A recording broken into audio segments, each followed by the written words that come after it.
সেদিনকে হঠাৎ রাস্তায় আমি আর আমার বন্ধু হাঁটছিলাম, হঠাৎ করে বৃষ্টি এলো। আমরা প্রথমে চেষ্টা করলাম যে কোনো একটা বাড়ির নিচে দাঁড়াই, অথবা কোনো গাছের তলায় দাঁড়াই, অথবা কোনো শেডের তলায় দাঁড়াই, যেটা সবাই করে আর কি। কিন্তু আমরা কিছুতেই কিছু পেলাম না, এবং বৃষ্টিটা এত জোরে এলো, আমরা দুজনে প্রথমে ভিজে গেলাম। তারপরে কিছুক্ষণ পরে মনে হলো তোর ভিজেই তো গেছি, আর দাঁড়িয়ে থেকে কি হবে। তারপরে আমরা দুজনেই বৃষ্টির মধ্যে দিয়ে হাঁটা শুরু করলাম, বেশ ভালো লাগছিল। অনেক দিন বাদে পুরো বৃষ্টিতে ভিজলাম, খুব মজা করছিলাম, খুব আনন্দ করছিলাম। এখন এখানে একটা মাইন্ড পাওয়ার টেকনিক আপনি ইউজ করতে পারেন। সেটা হচ্ছে, যখন আমাদের জীবনে এরকম কোনো সমস্যা আসে না, আমরা এরকম পালাবার চেষ্টা করি, কারোর প্রতি ডিপেন্ডেন্ট হয়ে যায়, প্রথমে এরকম খোঁজাখুঁজির চেষ্টা করি।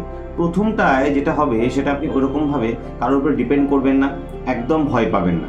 আসুক সমস্যাকে পুরো আসতে দিন, তারপরে দেখবেন সমস্যাটাকে খুব এনজয় করছেন, এবং কিছুদিনের মধ্যেই তার থেকে বেরিয়ে এসেছে, ঠিক যেরকমভাবে আমরা বৃষ্টিকে এনজয় করলাম। হয়তো আপনাদের সঙ্গে এরকম ঘটনা মাঝে মধ্যেই ঘটে থাকে।